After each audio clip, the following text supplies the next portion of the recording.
ఓటింగ్లో పాల్గొన్నారు. ఎన్నికల విధుల్లో ఉన్న వాళ్ళు, ఉద్యోగులు పాల్గొన్నారు. గతంలో కన్నా రెట్టింపు సంఖ్యలో పాల్గొన్నారు. వారిలో 100కి 80%, పోనీ లీస్ట్ వేసుకుంటే 75 పెసిమిస్టిక్ ఎస్టిమేషన్.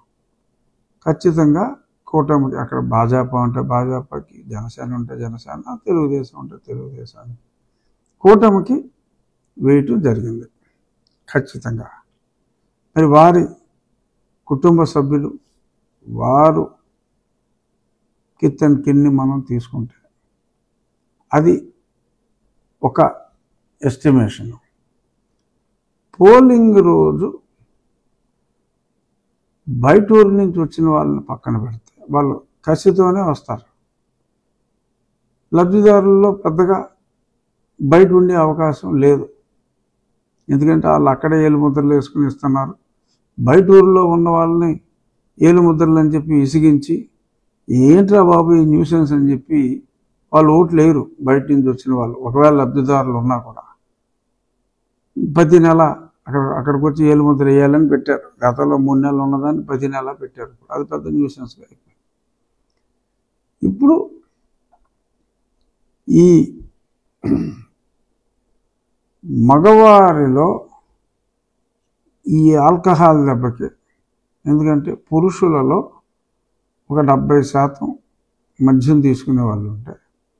మద్యం తీసుకునేవాడు ఎవడు కూడా, అన్లెస్ జగన్మోహన్ రెడ్డి వీరాభిమానుల స్మాలర్ పర్సంటేజ్లో ఉన్నవాళ్ళు తప్ప ఎవరు కూడా, పురుషుడు అన్నవాడు, లిక్కర్ తాగే పురుషుడు, వాళ్ళకి వచ్చిన అనారోగ్య కారణాల దృష్ట్యా, ఆర్థిక దోపిడీ కారణాల దృష్ట్యా ఓటు వేసే ప్రసక్తే లేదు.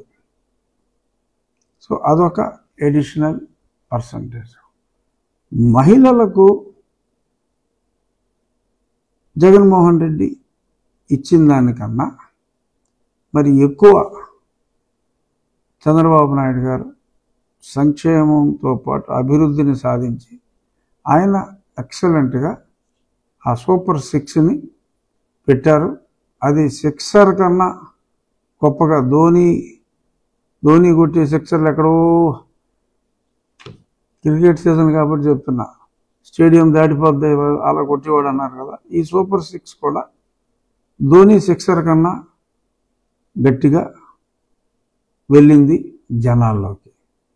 సో మహిళలు ఎవరైతే జగన్మోహన్ రెడ్డి వైపు మరి ఆ లబ్ధి చూసి మురిసిపోయి ముచ్చట్లు చెప్పుకున్నారో, మరి వారికి ఉచిత బస్సు ప్రయాణం కానీ, 3 సిలిండర్లు కానీ, 18 సంవత్సరాలు దాటిన తర్వాత ప్రతి నెల 1500 రూపాయలు కానీ, ఇవన్నీ కూడా చాలా హృదయానికి హత్తుకున్నాయి అన్నమాట వాస్తవం.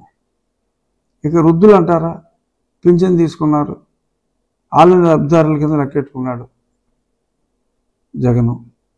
మరి వాళ్ళకి మరి ఇతను ఎప్పుడో 4 ఏళ్ళ తర్వాత 250 ఇస్తానంటే, మరి ఇప్పుడే 3 నెలల వెనక్కి వెళ్ళి 4000 రూపాయలు ఇస్తాము, ఎవరు ఏ సపోర్ట్ లేని వృద్ధుల్ని నేను ఆశలాగా ఉంటాను, ఒక అన్నలా ఉంటాను, ఒక తండ్రిలా ఉంటాను అనే ఉద్దేశంతో మరి చంద్రబాబు నాయుడు గారు చెప్పారు. సో వృద్ధులు అట్లీస్ట్ పూర్తిగా జగన్ అనుకున్న మనుషులు కనీసం 60-70% అన్నా ఇటు వచ్చేస్తారు. మహిళలు ఇటు వస్తారు. పైగా మహిళలు దారుణంగా వంచబడ్డారు. అప్పట్లో 2 పిల్లలు ఉంటే 2 పిల్లలకి ఇస్తామన్నారు అమ్మఒడి, మరి ఇప్పుడు అది ఎగ్గొట్టారు, ఒకరికే ఇస్తున్నారు, పైగా 2000 కటింగ్ పెట్టారు. మరి చంద్రబాబు నాయుడు గారు తల్లికి వందనం పేరుతో మీరు 2 కన్నా 3 కన్నా ఎటువంటి ఇబ్బంది లేదు, ప్రభుత్వం చూసుకుంటుంది, మీకు 15,000 రూపాయలు ఎటువంటి కటింగ్లు లేకుండా ఇవ్వటం జరుగుతుంది అని చెప్పి చాలా స్పష్టంగా చెప్పారు. సో లబ్ధి లబ్ధి లబ్ధి అని ఎంత మొత్తుకున్నా జగన్మోహన్ రెడ్డి, గతంలో కూడా చంద్రబాబు నాయుడు గారు ఎంతో లబ్ధి చేసినా ఇతను మాయ మాటలు నమ్మి మరి ప్రజలు మోసపోయారు. ఇక్కడ గతంలో చంద్రబాబు నాయుడు గారు ఓడిపోయినప్పుడు వ్యక్తిగతంగా ఆయన మీద కోపం లేదు, కానీ ఇతని మాటలు విశ్వసించారు. ఇప్పుడు వ్యక్తిగతంగా జగన్మోహన్ రెడ్డిని అసహించుకుంటున్నారు ప్రజలందరూ ముక్త కంఠంతో.